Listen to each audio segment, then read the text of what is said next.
أعوذ بالله من الشيطان الرجيم. ولو رحمناهم وكشفنا ما بهم من ضر للجوا في طغيانهم يعمهون.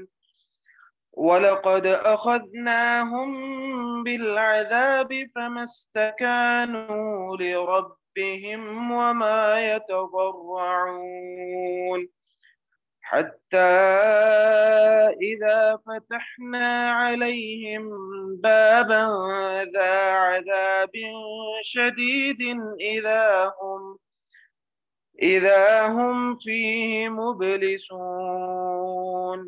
وهو الذي أنشأ لكم السمع والأبصار والأفئدة، قليلا ما تشكرون. وهو الذي ذرأكم في الأرض وإليه تحشرون. وهو الذي يحيي ويميت وله اختلاف الليل والنهار، أفلا تعقلون؟ بل قالوا مثل ما قال الأولون. قالوا أإذا متنا وكنا ترابا وعظاما أإنا لمبعوثون؟ لقد وعدنا نحن وآباؤنا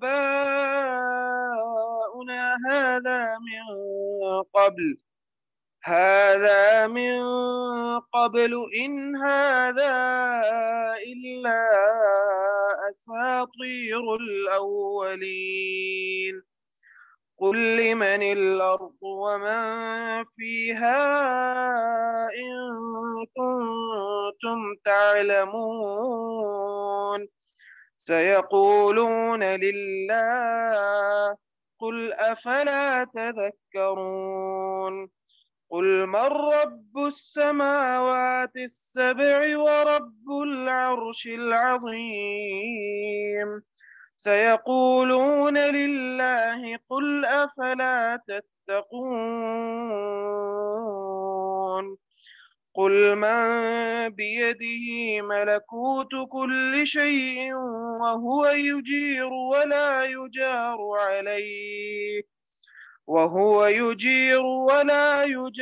عليه إن كنتم تعلمون. بسم الله من الشيطان الرجيم.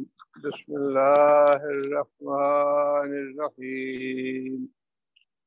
ولو رحمناہم، اور اگر ہم ان پر رحم کریں، وکشفنا ما بہم من ضر، اور جو مصیبت یا پریشانی یا مشکل ان پہ آئی ہے وہ دور کر دیں، للجوا فی طغیانہم یعمہون، تو وہ اڑے رہیں گے اپنی اس سرکشی میں جس میں وہ بھٹک رہے ہیں۔ یہ معاملہ کافر کا ہے، مسلمان کا نہیں ہے۔ کافروں کے بارے میں اللہ فرماتے ہیں کہ اگر ہم ان کی تکلیف یا مصیبت دور کر بھی دیں تو پھر بھی اپنے کفر پہ اڑے رہیں گے، یہ نہیں سوچیں گے کہ یہ اللہ نے ہم پر رحم کیا ہے اور ہمیں رجوع کرنا چاہیے۔ اس آیت کے حوالے سے بعض مفسرین نے غزوہ بدر کا ذکر کیا ہے کہ غزوہ بدر میں شدید عذاب اور سزا آئی اللہ کی کافروں پہ، اس کے بعد ہونا تو چاہ رہے ہیں کہ ملیاں میل کر دیں، مسلمانوں کو ختم کر دیں۔ مسلمان ابتدا میں 5 تھے، 10 تھے، 20 تھے، اور 50 ہوئے، 60 ہوئے، 70 ہوئے، 100 ہوئے۔ مکی زندگی میں زیادہ سے زیادہ تعداد مفسرین نے لکھی ہے وہ 300 کی تھی۔ اب سوچنا چاہیے کافروں کو بھی کہ جب مسلمانوں کی تعداد 50 تھی، 60 تھی یا 100 تھی، اس وقت تو ہم نے انہیں ختم نہیں کر سکے۔ آج تو پوری دنیا میں اربوں کی تعداد میں مسلمان ہیں، اور ان کو اگر ختم کرنا چاہتے ہیں کافر تو کیسے ختم کر پائیں گے؟ ہاں وہ کوئی ایک ملک ہو یا ساری دنیا کا معاملہ ہو، لیکن اللہ یہ فرماتے ہیں کہ کافر جو ہیں وہ ان چیزوں سے سبق حاصل نہیں کرتے، بلکہ وہ جو ان کا کفر اور شرک ہے اس پہ اور بھی پکے ہوتے ہیں اور بھی اس پہ اڑے رہتے ہیں۔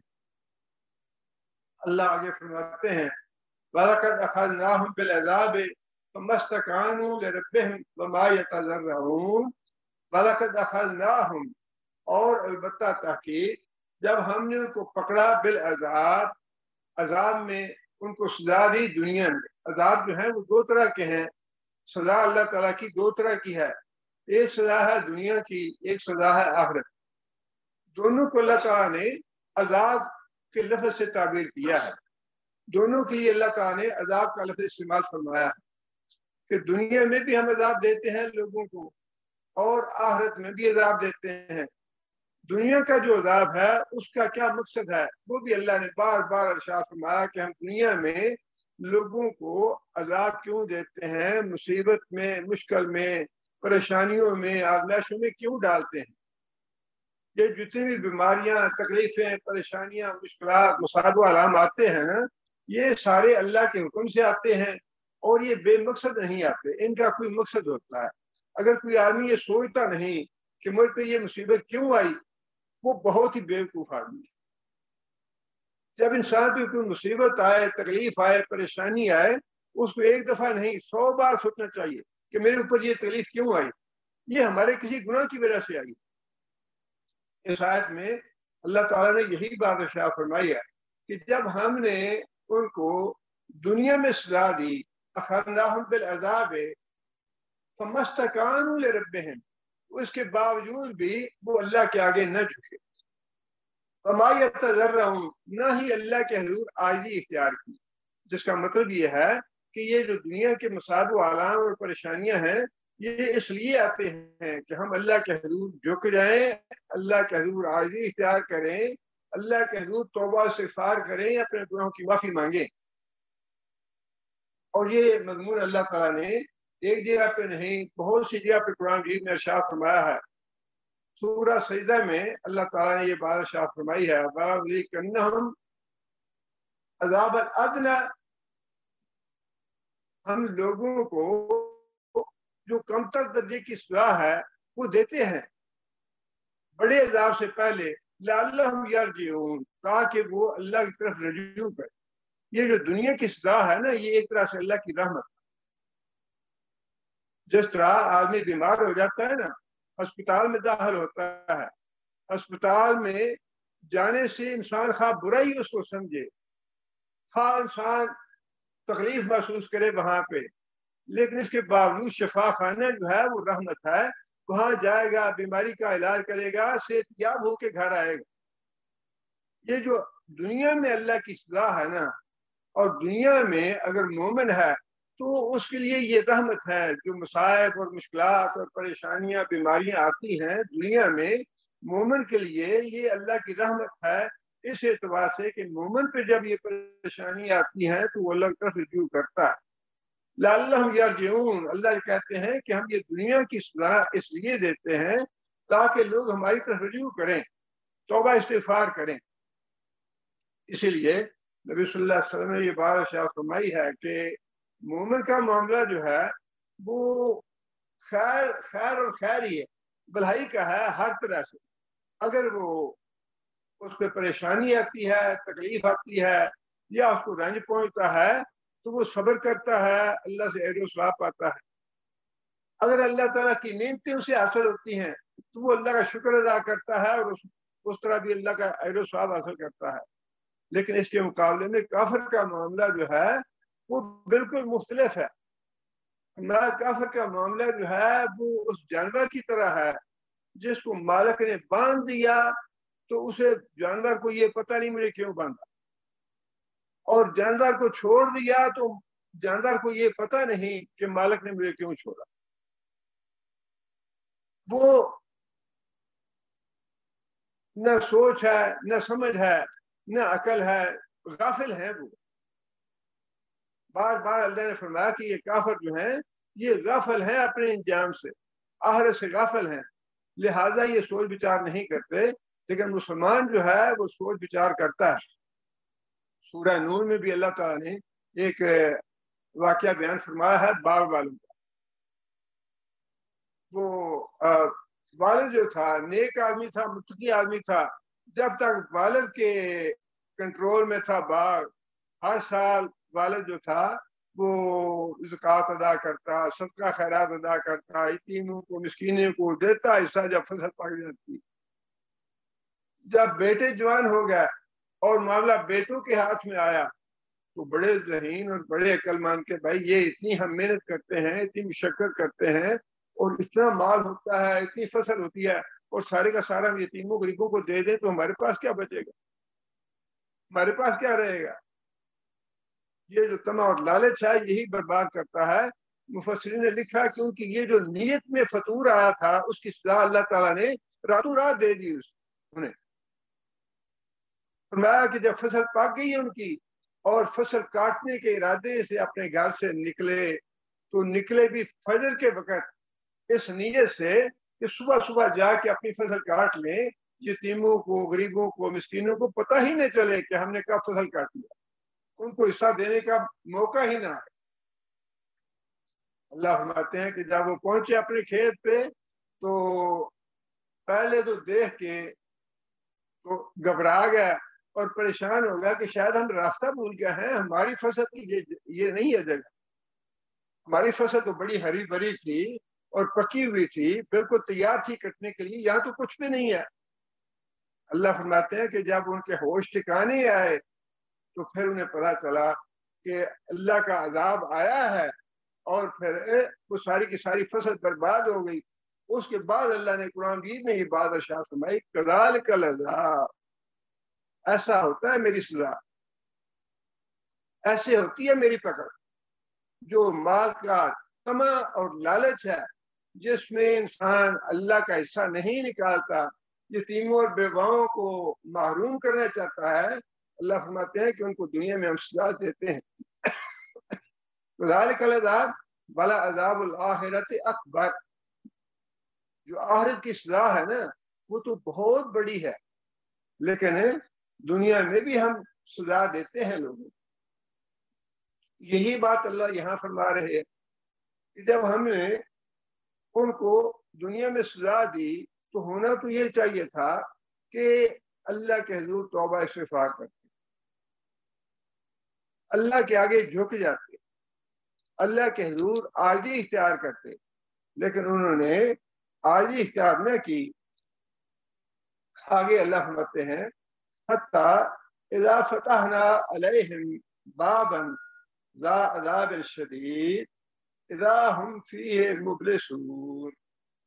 جو ذاتی زندگی کے معاملات ہیں نا وہ بھی ایسے ہیں، اور جو قومی معاملات ہیں وہ بھی ایسے ہی ہیں۔ یہ جو زلزلے، طوفان اور بیماریاں اور کاسالی اور مہنگائی اور بے رحم اور ظالم حکمران، بے دین اور ملحد حکمران، یہ اللہ کا عذاب ہے، یہ ہمارے جو گناہ ہیں ان کی سزا ہے۔ یہ ظالم اور بے رحم حکمران، ملحد اور بے دین حکمرانوں کا اسلامی ریاست پہ مسلط ہو جانا ہمارے گناہوں کی وجہ سے ہے،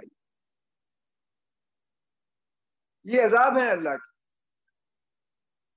اور اسی طرح جو زلزلے آتے ہیں، طوفان آتے ہیں اور اس طرح کے جتنے بھی کاسالی ہے، مہنگائی ہے، یہ اللہ کی پکڑ ہے، اللہ کے عذاب ہیں۔ مولوی بیچارے پیٹتے رہتے ہیں کہ استغفار کرو، کسی دن یوم استغفار بھی بنا لو، یوم والدہ بھی ہوتی ہے، یوم والد بھی ہوتا ہے، علامہ اقبال ڈے بھی ہوتا ہے، داتا کا ڈے بھی ہوتا ہے، جیلانی کا ڈے بھی ہوتا ہے، فلانا ڈے بھی ہوتا ہے، یارم بھی ہوتی ہے۔ توبہ استغفار کا دن کوئی نہیں ہے، وہ ہماری تاریخ میں نہیں ہے۔ 70 سال ہو گئے ہیں، کبھی کسی نے یہ نہیں کہا کہ اللہ کے حضور توبہ استغفار بھی کرو اور یوم استغفار بھی منانا چاہیے۔ اور اس کا نتیجہ بھی دیکھ رہے ہیں، جو اس کا نتیجہ ہے اللہ سے بغاوت کا، اللہ سے سرکشی کا، اور بے دینی جو پھیلا رہے ہیں، جو الحاد پھیلا رہے ہیں، جو فحاشی اور بے حیائی پھیلا رہے ہیں۔ اور پھر دیکھیں اللہ تعالیٰ نے بار بار سود کی کتنی سختی کے ساتھ ممانعت فرمائی ہے۔ فرمایا کہ جو کمتر درجہ ہے سود کا ماں سے زنا کرنے کے برابر ہے، اور اللہ کے رسول کے خلاف جنگ ہے۔ اور کتنا یہ تباہی کی بات ہے، ہلاکت کی بات ہے کہ ہماری عدالتیں بار بار کہہ رہی ہیں، عدالتیں کہیں ہی نہ کہیں، اللہ نے کہہ دیا کہ سود حرام ہے، لیکن خود حکومت جو ہے وہ جاتی ہے عدالت میں، جناب اس کے بغیر ہماری معیشت نہیں چل سکتی، اس کے بغیر ہمارا گزارا نہیں ہے۔ اور معیشت جیسی چل رہی ہے وہ بھی دیکھ رہے ہیں کہ پوری دنیا کے آگے کشکول پھیلا لے کے پھر رہے ہیں۔ یہ ہے وہ معیشت جو چلا رہے ہیں 70-75 سال سے سود کے ساتھ۔ آج سے 10-12 سال پہلے بھی عدالتوں نے کہا کہ سود کو ختم کرو، اور کتنے 2 سال یا 4 سال کی مہلت دی کہ ان سالوں میں اپنا نظام ٹھیک کرو۔ اس وقت بھی جو خود یہ مطالبہ لے کے گئی عدالت میں کہ سود کے بغیر ہمارا گزارا نہیں۔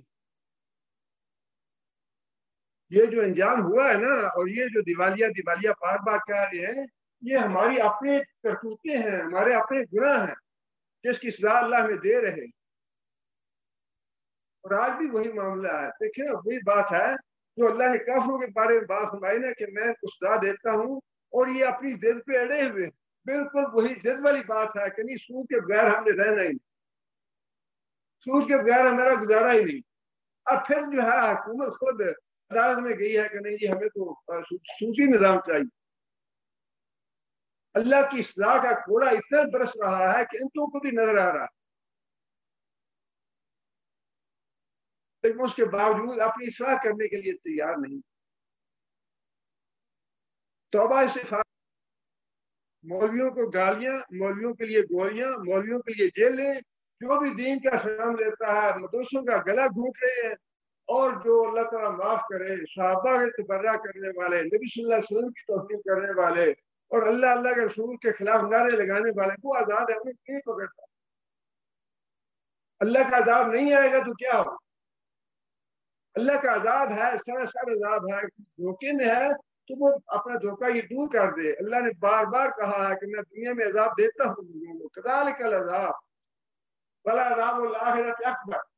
آخرت کا معاملہ جو ہے وہ تو اب بعد میں بھگتیں گے جا کے، لیکن جو یہاں پہ اللہ کا پکڑ ہے، اللہ کا عذاب ہے، وہ بھی ایسے ہے کہ مرنا اور جینا مشکل ہو گیا، دونوں باتیں مشکل، نہ جینا ہے نہ مرنا ہے۔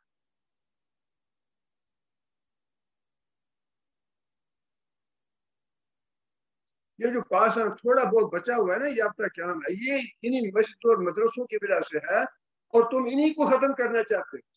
مسجدوں کو گراؤ، مندر بناؤ، مندروں کی مرمتیں کرو، کرتارپور بناؤ، سکھوں کو خوش کرو، ہندوؤں کو خوش کرو، یہودیوں کو خوش کرو، عیسائیوں کو خوش کرو، اللہ ناراض ہوتا ہے تو ہو۔ مسجدوں کو آباد کرنے کا کوئی پروگرام نہیں، مدارس کو آباد کرنے کا کوئی پروگرام نہیں، دینی تعلیم کا کوئی پروگرام نہیں ہے۔ فحاشی اور بے حیائی کے ہزاروں پروگرام، ایک دن میں ہزاروں پروگرام فحاشی اور بے حیائی کے سرے عام ہو رہے، کوئی ان کو روکنے والا نہیں۔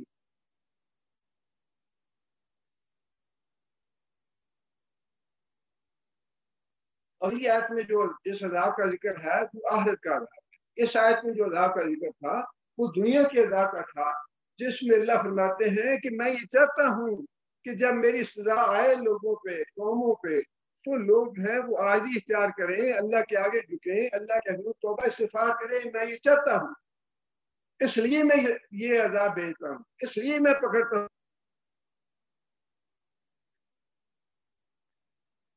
اور اگلی آیت میں اللہ نے فرمایا کہ جب اگلا عذاب آ جائے گا تو پھر تو کوئی گنجائش نہیں رہے گی توبہ استغفار۔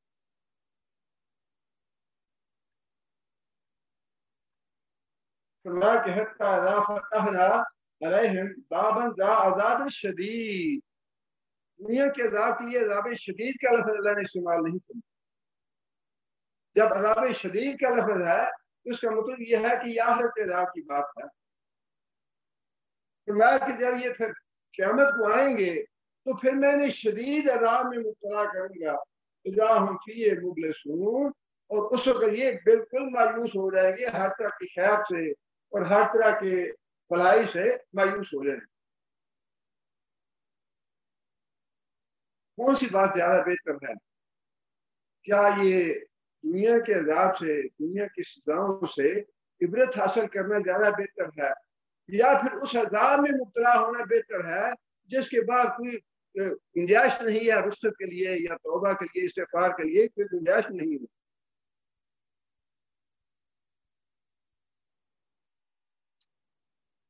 آگے پھر اللہ فرماتے ہیں کہ وَهُوَ الَّذِي أَنشَأَ لَكُمُ السَّمْعَ وَالْأَبْصَارَ وَالْأَفْئِدَةَ قَلِيلًا مَا تَشْكُرُونَ۔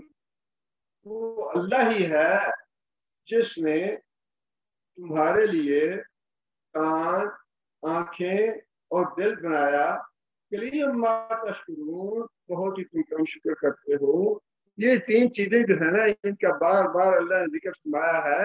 باقی جسم کی ساری چیزیں ان تین چیزوں کے تابع ہیں، اور انسان کی ہدایت کے لیے یہ تین چیزیں جو ہیں یہ کافی۔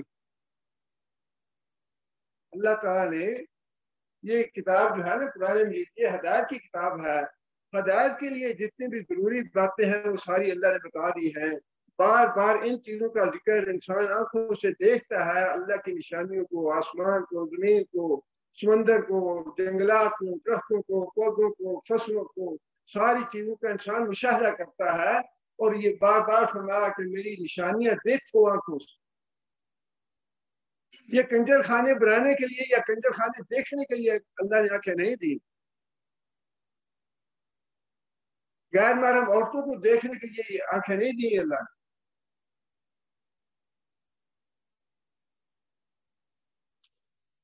اور کان بھی جو اللہ نے دیے، بار بار اللہ نے فرمایا افلا تسمعون، کیا تم ہمارے نبی کی بات نہیں سنتے؟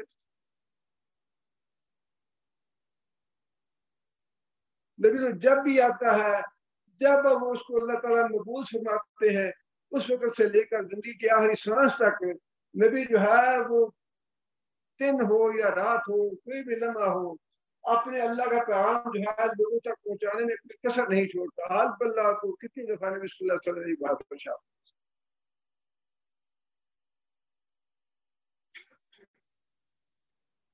کوئی سننے کے لیے تیار ہی نہیں ہے۔ اللہ کا رسول کیا کہتا ہے، دین کیا کہتا ہے۔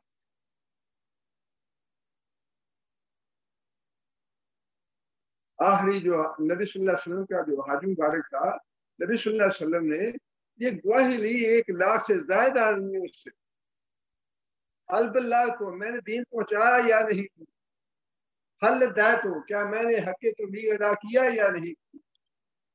سب نے اس بات کی گواہی دی، ہدایتا یا رسول اللہ، بلغتا یا رسول اللہ۔ لیکن اس کے باوجود اللہ نے بار بار فرمایا نا کہ افلا تسمعون، کہ تم ہمارے نبی کی باتیں سنتے نہیں۔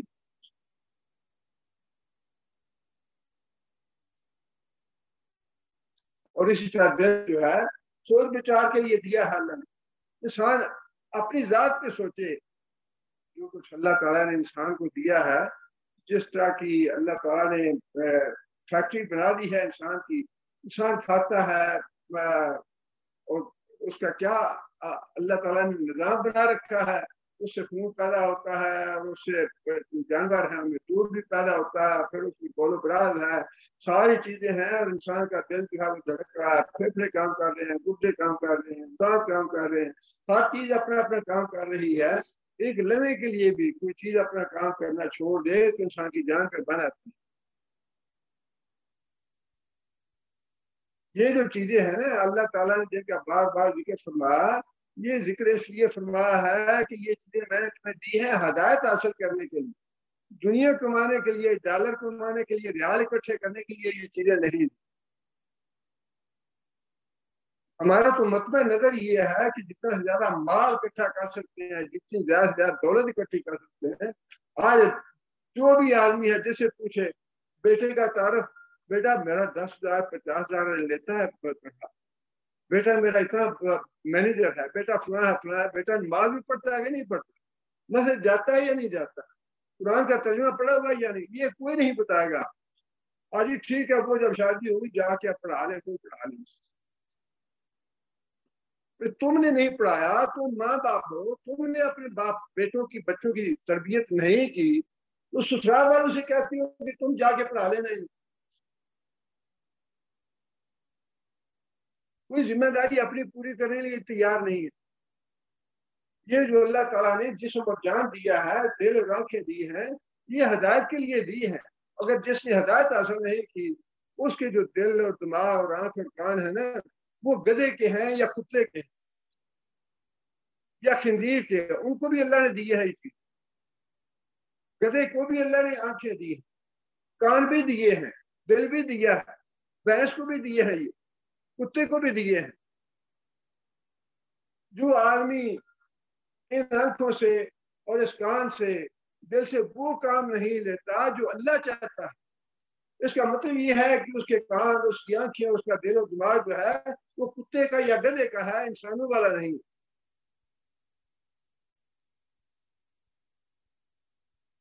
آگے اللہ نے فرمایا کہ قلیل ما تشکرون، بہت ہی تھوڑا ہے شکر جو تم کرتے ہو۔ شکر کا معنی کیا ہے؟ شکر کا معنی یہ ہے کہ انسان کسی دوسرے کے احسان کا اعتراف کرے کہ تو نے مجھ پہ احسان کیا۔ آدمی کسی کے ساتھ اچھا سلوک کرتا ہے،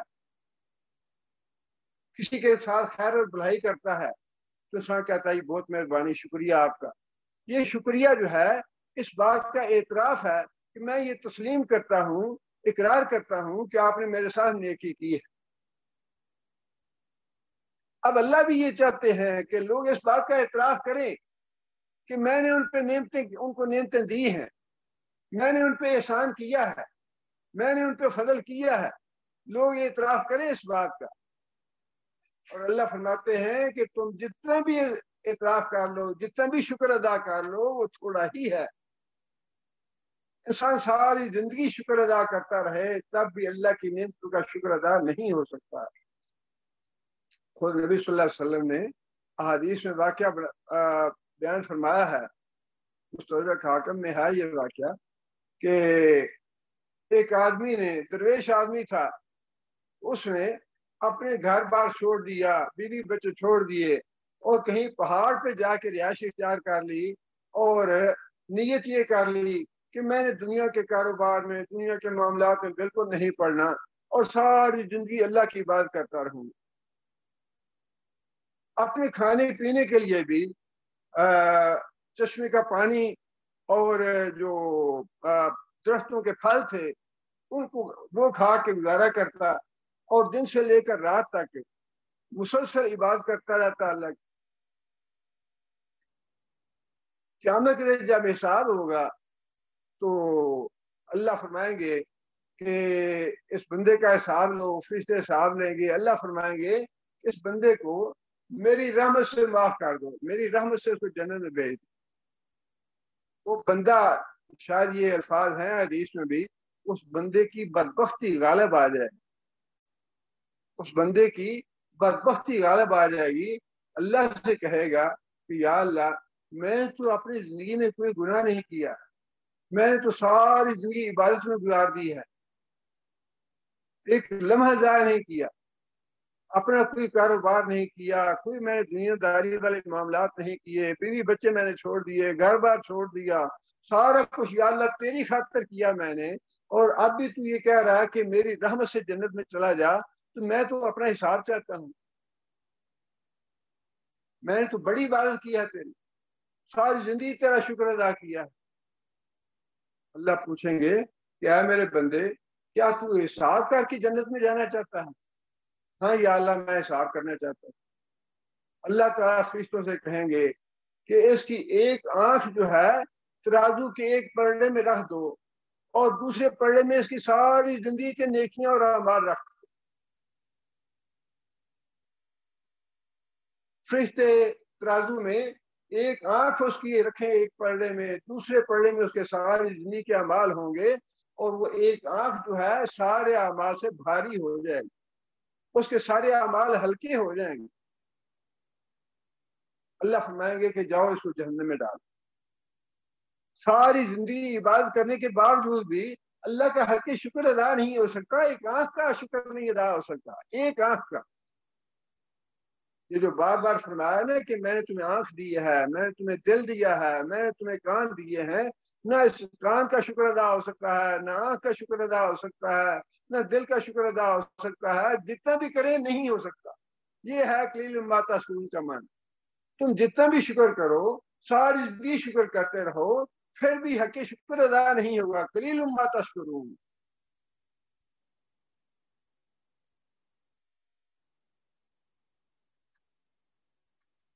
آگے پھر یہ فرمایا کہ کیونکہ معاملہ تھا دو ہی باتوں پہ زیادہ جھگڑا تھا، تین باتوں پہ، ایک تو اللہ تعالیٰ کی توحید پہ، دوسرا نبی صلی اللہ علیہ وسلم کی رسالت پہ، اور تیسرا آخرت کے بارے میں۔ اب وہ توحید کے اور آخرت کے دونوں کے دلائل اگلی آیات میں اللہ نے دیے۔ اللہ فرماتے ہیں وَهُوَ الَّذِي ذَرَأَكُمْ فِي الْأَرْضِ وَإِلَيْهِ تُحْشَرُونَ۔ وہ اللہ ہی ہے ذَرَأَكُمْ، جس نے پھیلایا تم کو فی الارض، زمین میں۔ مطلب یہ کہ آدم علیہ السلام کو پیدا کرنے کے بعد جو ان کی ذریت تھی، وہ سارا سلسلہ جو ہے اللہ تعالیٰ نے چلایا اور ساری زمین میں آدم علیہ السلام کی اولاد کو پھیلا دیا۔ وَإِلَيْهِ تُحْشَرُونَ۔ اب اس میں دلیل یہ ہے کہ جو اللہ تمہیں پیدا کر سکتا ہے ایک دفعہ، دوسری دفعہ بھی تمہیں اکٹھا کر لے گا۔ آخر تم یہ بات کیوں نہیں سمجھتے کہ جس اللہ نے تمہیں پیدا کیا، وجود عطا کیا پہلی مرتبہ اور ساری زمین میں پھیلا دیا تم کو، وہ اللہ تمہیں ساری زمین سے دوبارہ مرنے کے بعد دوبارہ پیدا بھی کر سکتا ہے، ایک جگہ پہ اکٹھا بھی کر لے گا۔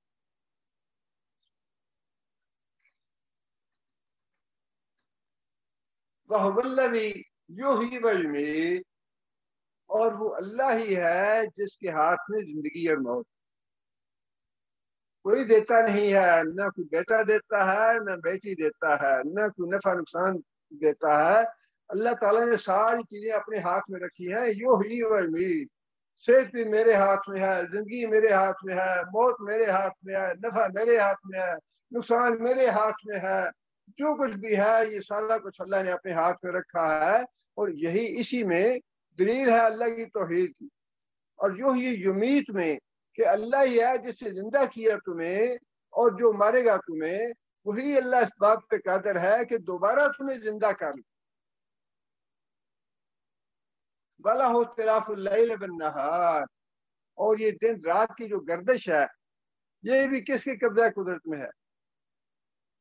دن رات کی گردش جو ہے، دن رات کا آنا جانا آگے پیچھے، یہ بھی اللہ تعالیٰ کے ہاتھ میں ہے۔ اب جس طرح موسم بدل رہے ہیں، سورج کا طلوع اور غروب ہے، اور چاند کا طلوع ہونا، گھٹنا، بڑھنا، غروب ہونا، اور پھر ستاروں کا آنا، یہ ساری چیزیں جو ہیں، اور دن اور رات کا ایک دوسرے کے پیچھے آنا، یہ ساری چیزیں اللہ تعالیٰ کے بنائے ہوئے نظام کے تابع ہیں۔ اللہ تعالیٰ کے حکم کے تابع ہیں، یہ اللہ کے امر کے پابند ہیں۔ یہ افلا تعقلون۔ اب وہی بات ہے کہ یہ جو دل ہم نے تمہیں دیا ہے سوچ بچار کرنے کے لیے، اب یہ اس کا کام ہے، اس کی ڈیوٹی ہے کہ وہ سوچے ان چیزوں پہ۔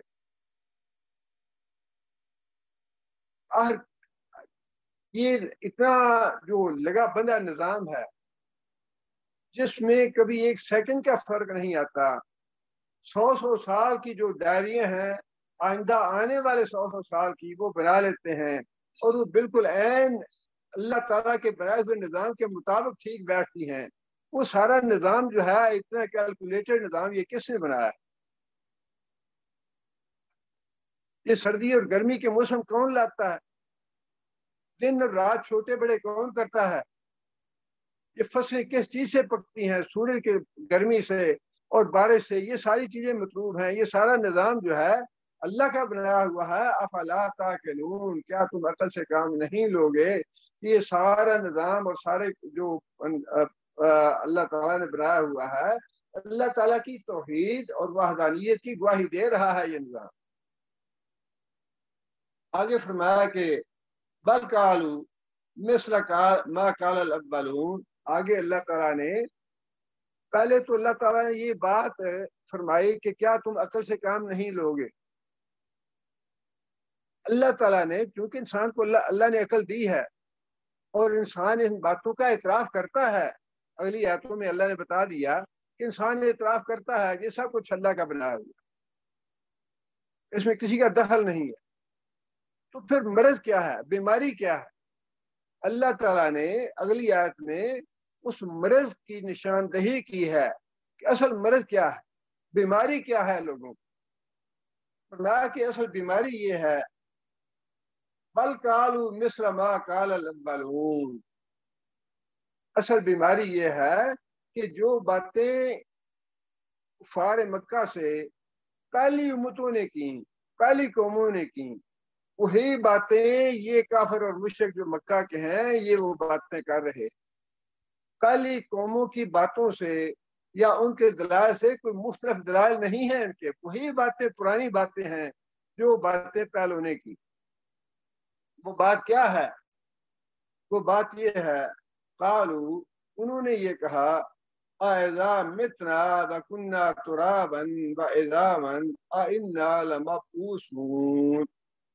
انہوں نے یہ بات کہی جب ہم مر جائیں گے، وكنا ترابا، اور مٹی ہو جائیں گے، وعظاما، اور ہڈیوں کا ڈھانچہ رہ جائیں گے، ائنا لمبعوثون، تو کیا دوبارہ ہم پھر پیدا کیے جائیں گے؟ یہ کیسے ممکن ہے کہ انسان بالکل ختم ہو جائے، ہڈیاں بوسیدہ ہو جائیں، ریزہ ریزہ ہو جائیں، تو دوبارہ پیدا کیے جائیں گے؟ یہ بات جو ہے یہ ہماری سمجھ میں نہیں آتی، یہ کیسے ممکن ہے؟ تمہاری اصل بیماری جو آخرت کا انکار ہے، تمہارے جتنے بھی گناہ ہیں، سرکشی ہے، بغاوت ہے اللہ سے، اس کی جو جڑ ہے وہ یہ ہے کہ تم آخرت کا انکار کرتے ہو.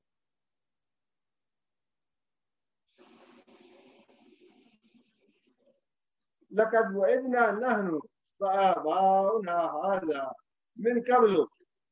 لقد وعدنا، ہمیں بھی اس بات کا ہمارے ساتھ بھی وعدہ کیا گیا، نحن وآباؤنا، اور ہمارے جو باپ دادا تھے ان سے بھی ایسی ہی باتیں کہی گئیں کہ مرنے کے بعد دوبارہ زندہ کیے جاؤ گے. ان هذا الا اساطیر الاولین، یہ سارا جو کچھ بھی ہے نا یہ سارا بس ایسے قصے کہانیاں ہیں، مولویوں کی باتیں ہیں، ہونا ورنہ کچھ نہیں ہے. اساطیر الاولین مطلب یہ کہ جو پہلے انبیاء آئے تھے وہ بھی یہ باتیں کرتے رہے کہ تم نے دوبارہ زندہ ہونا ہے، اللہ ایک ہے، اللہ کی اطاعت کرو، میری اطاعت کرو، میری بات مانو. اور جو اب نبی صلی اللہ علیہ وسلم، محمد صلی اللہ علیہ وسلم آئے ہیں، یہ تو وہ پرانی باتیں ہیں جو پہلے سنتے چلے آ رہے ہیں.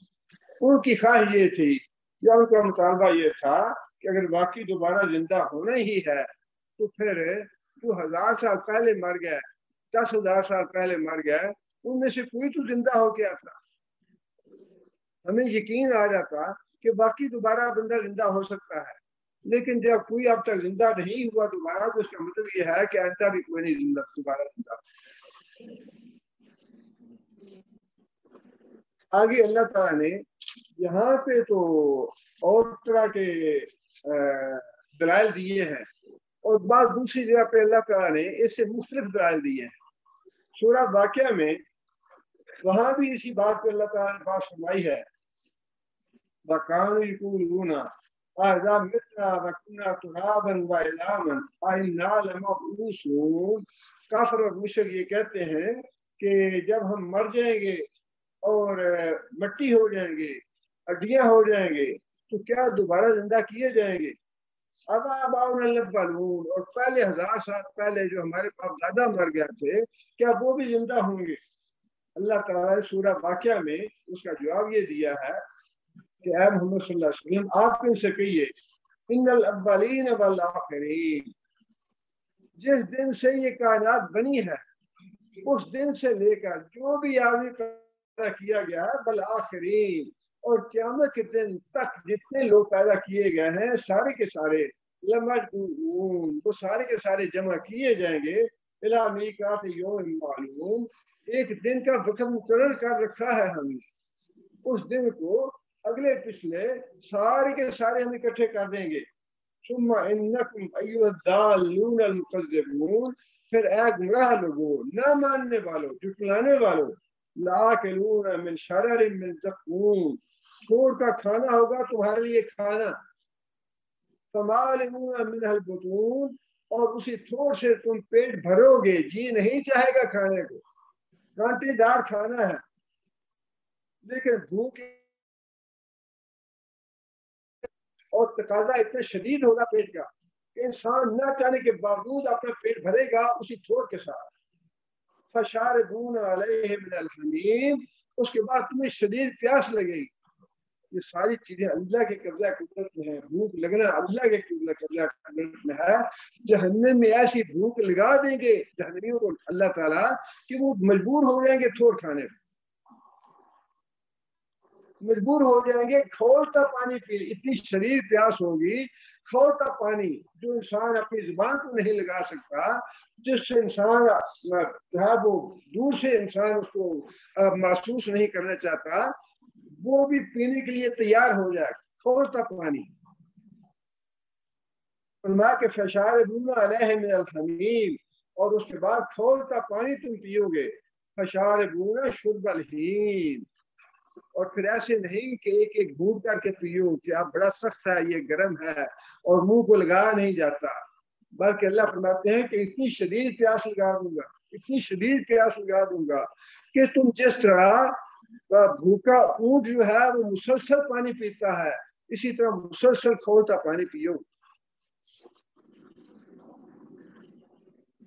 ھذا نزلهم یوم الدین، ھذا نزلهم، کتنی سخت طنز ہے اس میں، یہ میزبانی ہوگی، مہمانی ہوگی ان ظالموں کے لیے جو قیامت کو جھٹلاتے ہیں، یہ ہم میزبانی کریں گے، ان کی مہمانی کریں گے، ان کی چھوڑ کے ساتھ اور کھولتے پانی کے ساتھ۔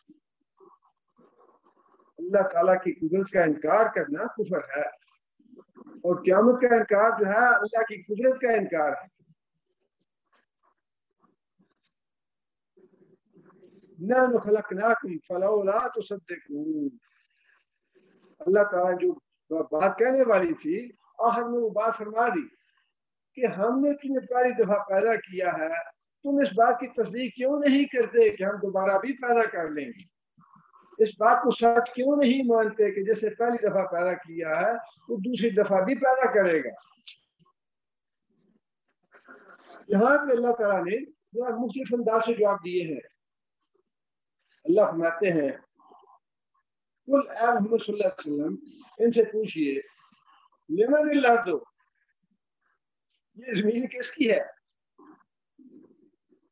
یہ بظاہر دیکھنے میں چھوٹا سا سوال ہے،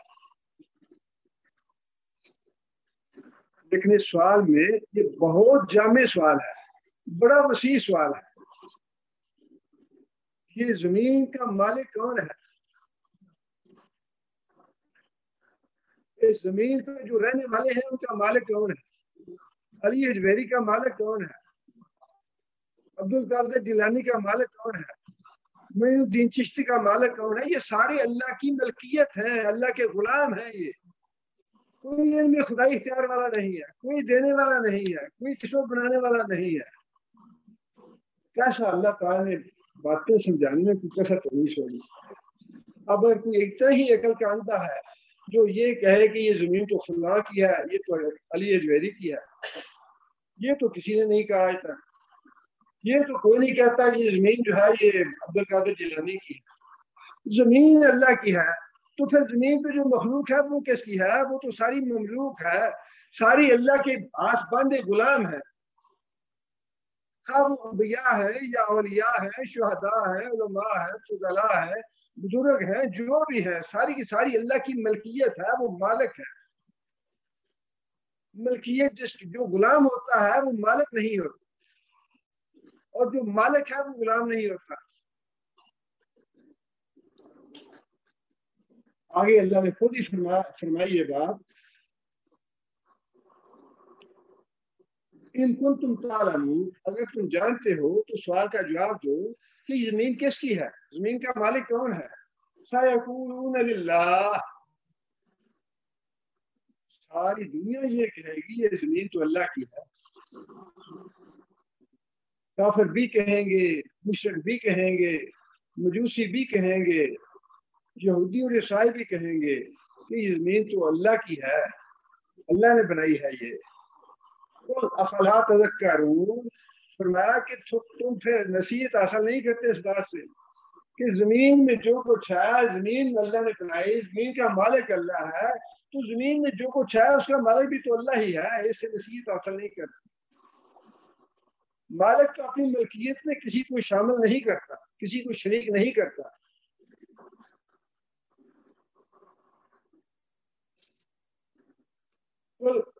من رب السماوات، ان سے پوچھو اے محمد صلی اللہ علیہ وسلم، ان سے پوچھو آسمانوں کا مالک کون ہے. من رب السماوات، 7 آسمانوں کا مالک کون ہے. رب العرش، عرش العظیم اور عرش عظیم کا مالک کون ہے. مطلب یہ زمین سے لے کر آسمانوں تک اور اس سے بھی اوپر اللہ کے عرش تک کون مالک ہے. یہ سوال جو ہے ادھر دیکھنے میں چھوٹے چھوٹے سوال ہیں، لیکن سمجھنے والوں کے لیے بڑے اسباق ہیں اس میں. اچھا زمین بھی اللہ کی ہو گئی، آگے پھر فرما کے سائقون للہ، کافر اور مشرک بھی یہ کہیں گے کہ یہ آسمان تو اللہ کے ہیں، یہ عرش عظیم کا مالک تو اللہ ہے. زمین سے لے کر آسمانوں تک، آسمانوں سے لے کر عرش تک ہر چیز کا مالک اللہ ہے، تو پھر یہ بنانے والے، دینے والے، فیض والے یہ کہاں سے آ گئے. بیٹا لینا فلاں دربار پہ جاؤ، رزق لینا فلاں دربار پہ جاؤ، نقصان ہو گیا تو فلاں دربار پہ جاؤ، نفع لینا فلاں دربار پہ جاؤ. یہ کہاں سے آ گیا؟ مالک تو اللہ ہے ساری چیز کا. زمین سے لے کر آسمانوں تک، آسمان سے لے کر عرش عظیم تک ہر چیز کا مالک اللہ ہے. تم اعتراف کرتے ہو اس بات کا، تو پھر یہ تمہارے لاکھ مراد کہاں سے آ گئے؟ دیوے اور دیوتیاں کہاں سے آ گئے جن کے آگے تم نظر نیازی کرتے ہو، جن کو اپنا مشکل کشار حالت روا سمجھتے ہو، یہ کہاں سے آ گئے؟ ان کو اللہ نے تو اختیار نہیں دیے. قل افلا تتقون، مطلب یہ کہ تم ڈرتے نہیں ہو کہ اتنی بڑی ذات، اتنی قوت والی، اتنی طاقت والی، اتنی عظمت والی، اتنی جلال والی، کہ زمین کا بھی مالک، آسمانوں کا بھی مالک، عرش عظیم کا بھی مالک، اس کے مقابلے میں تم پھر یہ کہتے ہو کہ لات و ملات بھی دینے والے ہیں، فلاں دربار بھی دیتا ہے، فلاں دربار بھی دیتا ہے، فلاں خانقاہ سے بھی ملتا ہے، فلاں سے بھی ملتا ہے، فلاں سے بھی ملتا ہے. افلا تتقون، کیا یہ بات کہتے ہوئے تمہیں ڈر نہیں لگتا؟ کل من بیدہ ملکوت کل شیء، اب وہ پہلے تو سارا کچھ گنوا دیا اللہ نے، زمین کا مالک کون، آسمانوں کا مالک کون، عرش عظیم کا مالک کون. پھر اللہ تعالیٰ نے ایک بڑی جامع سی بات ارشاد فرما دی کہ یہ جو ساری کائنات ہے اس میں عرش عظیم بھی ہے، 7 آسمان بھی ہیں، زمین بھی ہے، سمندر بھی ہیں، جنگلات بھی ہیں، سارا کچھ ہے. یہ ساری کی ساری کائنات جو ہے اس کا بادشاہ کون ہے؟ اس میں اقتدار کس کا ہے؟ اس میں حکومت کس کی ہے؟ بادشاہت کس کی ہے؟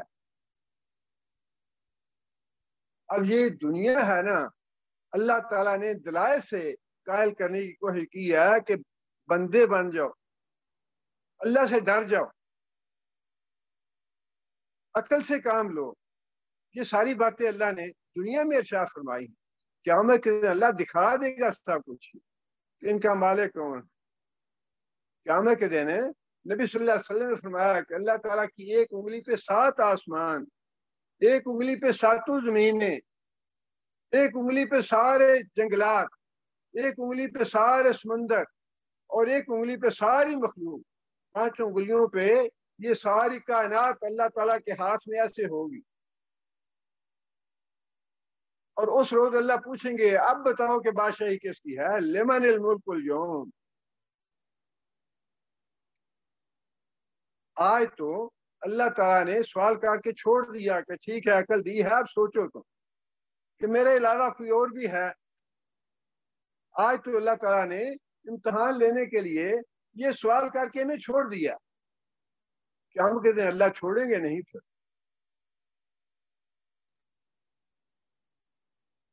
دیکھیں نا، ایک ایک چیز کا نام لے کے کس طرح اللہ تعالیٰ ہمیں سمجھانا چاہ رہے ہیں، کس طرح ہمارے دماغ میں بات بٹھانا چاہ رہے ہیں کہ ہر چیز کا مالک اللہ ہے، ہر جو اختیارات اللہ کے ہیں، قدرت اللہ کی، حکومت اللہ کی، بادشاہت اللہ کی، پھر یہ دربار اور خانقاہیں اور لات اور منات اور دیوی اور دیوتیاں اور فلاں اظہر صاحب، فلاں پیر صاحب، فلاں فیض صاحب، یہ کہاں سے آ گئے؟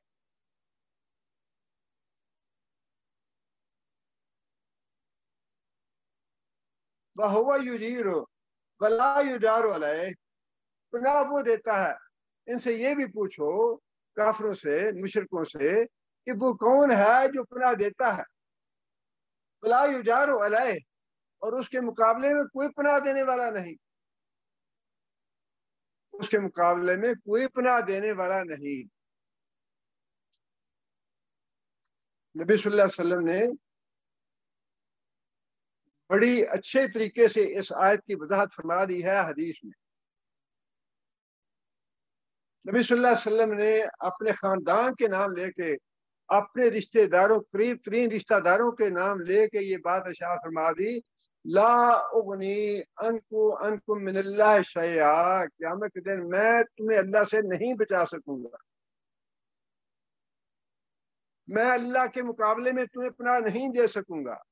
اپنی پھوپھی کا نام لے کے کہا کہ صفیہ محمد صلی اللہ علیہ وسلم کی پھوپھی، فاطمہ محمد صلی اللہ علیہ وسلم کی بیٹی، عباس عبد المطلب کا بیٹا، اور فلاں اور فلاں فلاں بنو عبد مناف اور فلاں فلاں، سارے کے سب کے نام لے کے فرما دیا، لا اغنی انکم من اللہ شیئا، قیامت کے دن میں تمہارے کسی کام نہیں آؤں گا۔ اگر اللہ نے پکڑ لیا کسی کو، اگر فاطمہ کو اللہ نے پکڑ لیا، میں نہیں بچا سکوں گا۔ اگر عباس کو اللہ نے پکڑ لیا، میں نہیں بچا سکوں گا۔ اگر صفیہ کو اللہ نے پکڑ لیا، میں نہیں بچا سکوں گا۔ یہ ساری باتیں کہنے کے بعد یہ باتیں ارشاد فرما دینا، وہ کون ہے جو پناہ دینے والا ہے اور جس کے مقابلے میں کوئی پناہ نہیں دے سکتا؟ نہ عبد القادر جیلانی پناہ دے گا، نہ داتا دربار پناہ دے گا، نہ معین الدین چشتی پناہ دے گا، کوئی بھی پناہ نہیں دے سکتا، سب کی نفی کر دی اللہ تعالیٰ نے۔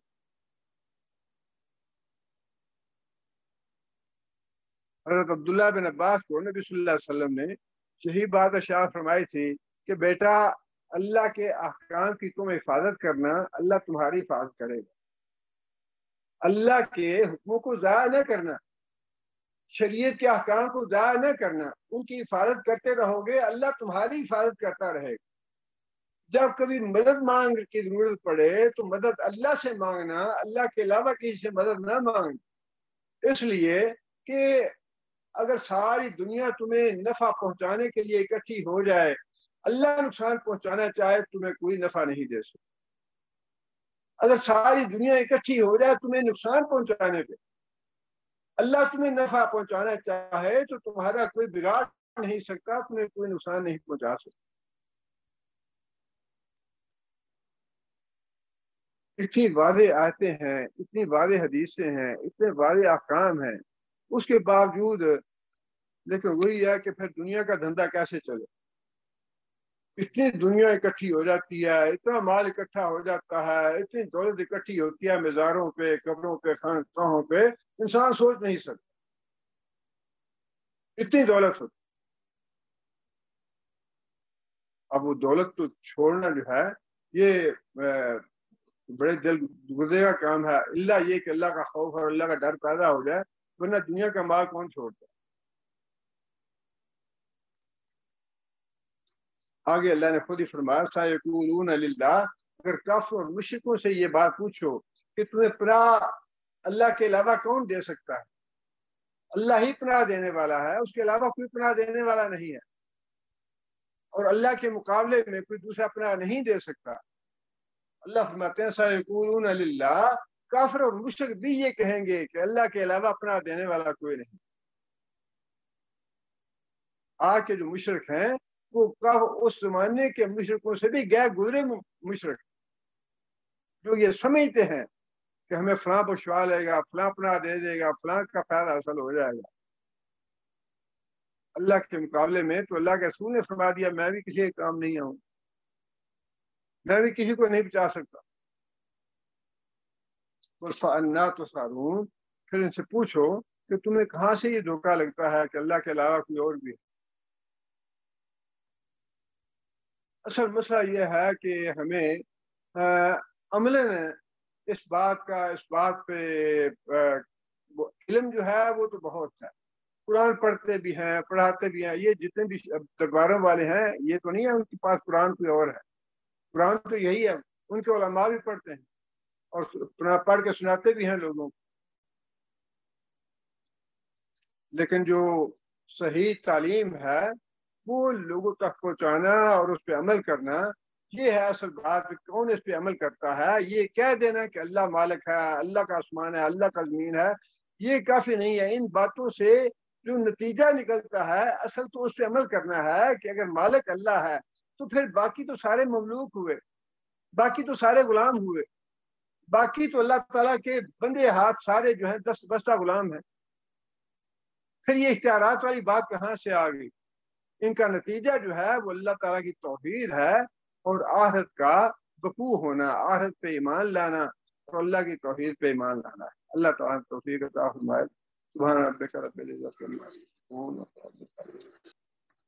أعوذ بالله من الشيطان الرجيم بسم الله الرحمن الرحيم ولو رحمناهم وكشفنا ما بهم من ضر للجوا في طغيانهم يعمهون ولقد أخذناهم بالعذاب فما استكانوا لربهم وما يتضرعون حتى إذا فتحنا عليهم بابا ذا عذاب شديد إذا هم فيه مبلسون وهو الذي أنشأ لكم السمع والأبصار والأفئدة قليلا ما تشكرون وهو الذي ذرأكم في الأرض وإليه تحشرون وهو الذي يحيي ويميت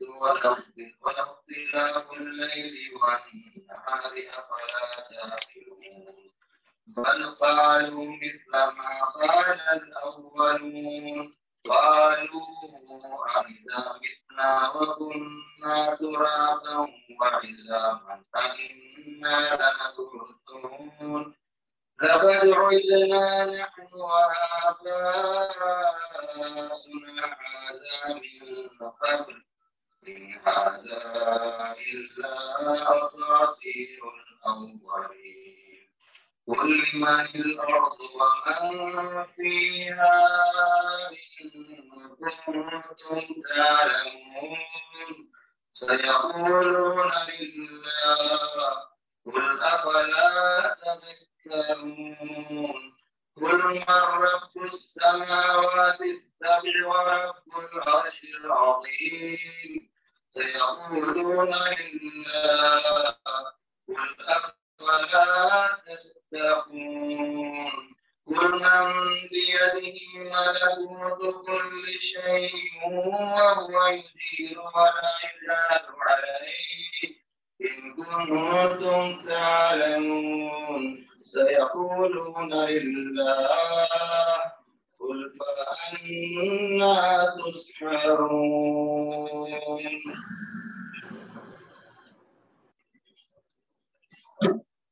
ایک بھائی نے سوال کیا ہے کہ جمعہ کے دن جمعہ کی نماز جمعے کے ساتھ عصر کی نماز پڑھ کے سفر کرنا یہ درست ہے یا نہیں ہے؟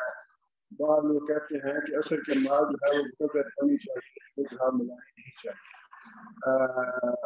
میرے علم کی حد تک ایسا کوئی حکم نہیں ہے جس میں جمعے کے دن دو نمازیں اکٹھی نہ کرنے کا حکم ہو۔ اگر کوئی آدمی سفر کر رہا ہے اور جمعے کے بعد جمعے کی نماز کے بعد عصر کی نماز وہ پڑھ لیتا ہے تو انشاءاللہ اس میں کوئی طرح کی بات نہیں۔ اس بھائی نے لکھا ہے کہ میرے لیے دعا کریں، اللہ میرے لیے خیر و برکت والا نکاح کرنا آسان کر دے اور زندگی کو خوشگوار اور پرسکون کر دے۔ یہ دعا کرتے ہیں انشاءاللہ، لیکن یہ آپ کے اپنے ہاتھ میں ہے، کسی اور کے ہاتھ میں نہیں ہے۔ اپنی زندگی کو مشکلات اور مصائب کا مجموعہ بنانا یہ بھی اپنے ہاتھ میں ہے، اور اپنی زندگی کو آسان اور خوشگوار بنانا یہ بھی اپنے ہاتھ میں ہے۔ یہ کتاب جو ہے یہ اسی لیے تو ہے، اس میں ساری باتوں کے نسخے دیے ہیں۔ نبی اللہ تعالیٰ نے خود یہ فرمایا ہے کہ جو ایمان لانے والے ہیں ان کو دنیا میں خوشگوار زندگی بسر کرائیں گے ہم۔ ایمان لانا اور پھر اس کے بعد جو فرائض ہیں ان پہ عمل کرنا، جو نبی صلی اللہ علیہ وسلم کے احکام ہیں ان پہ عمل کرنا، اللہ کے رسول سے محبت کرنا، اللہ کے رسول کی اطاعت اور فرمان برداری کرنا، انسان یہ کرتا رہے اور ساتھ ساتھ انسان اپنی لغوشیوں اور کوتاہیوں کی اللہ سے معافی مانگتا رہے، توبہ استغفار کرتا رہے، تو اللہ کے فضل و کرم سے آپ اپنے تھوڑا یہ اصل میں ایسا گیپ آ گیا ہے کہ بہت سے حالات اب بدل گئے ہیں۔ آپ اپنے والدین کو یا اپنے آباء و اجداد کو دیکھیں کتنی پرسکون زندگی تھی ان کی، پرسکون زندگی کیوں تھی؟ نمازوں کی پابندی تھی، عقائد اچھے تھے، معاملات اچھے تھے، اخلاق اچھے تھے، کردار اچھے تھے۔ آج کا تو اللہ تعالیٰ معاف کرے گالی گلوچ کا، بدتمیزی کا اور ایسا رواج ہو گیا ہے کہ ان کو برا سمجھتا ہی نہیں ہے۔ نام بگاڑنے لوگوں کے بدتمیزی کرنی، اور اللہ تعالیٰ معاف کرے یہ آداب اور اخلاق جو ہیں بڑی اہمیت رکھتے ہیں۔ انسان کو ان چیزوں کی پابندی انسان کرتا رہے تو انشاءاللہ اللہ کے فضل و کرم سے یہ زندگی کو آسان بنانا یہ بھی انسان کے اپنے ہاتھ میں ہے، مشکل بنانا یہ بھی انسان کے اپنے ہاتھ میں ہے۔ دعا بھی کروانی چاہیے اور خود کرنی بھی چاہیے۔ دعا سے الحمدللہ اللہ کا راستے پیدا کرتے ہیں۔ ہمارے بڑے ہی اچھے بھائی پچھلے ویسے جمعے میں بھی ہم نے ان کے لیے دعا مشق کی تھی حیدر صاحب کے لیے، اور ہمارے بھائی سے درخواست کی ہے انشاءاللہ ان کے لیے دعا مشق کی دعا کرنی ہے۔ اور ایک اور دو بھائی ہیں انہوں نے لکھا ہے کہ ان کے دوست کی والدہ جو ہیں 3 دن پہلے امریکہ میں فوت ہو گئی ہیں، ان کے لیے دعا مشق کرنی ہے۔ بسم اللہ الرحمن الرحیم الحمدللہ رب العالمین الرحمن الرحیم مالک یوم الدین إياك نعبد وإياك نستعين اهدنا الصراط المستقيم صراط الذين أنعمت عليهم غير المغضوب عليهم ولا الضالين اللهم صل على محمد وعلى آل محمد كما صليت على إبراهيم وعلى آل إبراهيم إنك حميد مجيد اللهم بارك على محمد وعلى آل محمد كما باركت على إبراهيم وعلى آل إبراهيم إنك حميد مجيد ربنا ظلمنا أنفسنا إن لم تغفر لنا وترحمنا لنكونن من الخاسرين ربنا آتنا في الدنيا حسنة وفي الآخرة حسنة وقنا عذاب النار ربنا هب لنا من أزواجنا وذرياتنا قرة أعين واجعلنا للمتقين إماما ربنا اصرف عنا عذاب جهنم إن عذابها كان غراما إنها ساءت مستقرا ومستقيما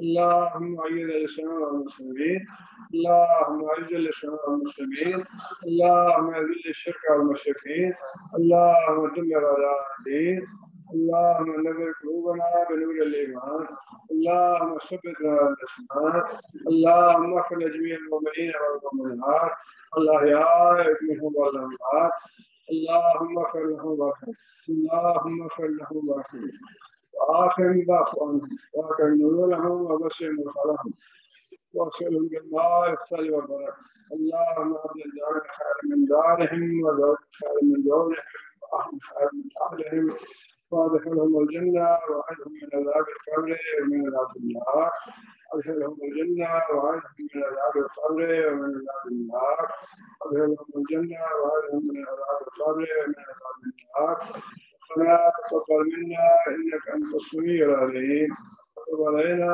إنك أنت التواب الرحيم سبحان ربك رب العزة عما يصفون وسلام على المرسلين والحمد لله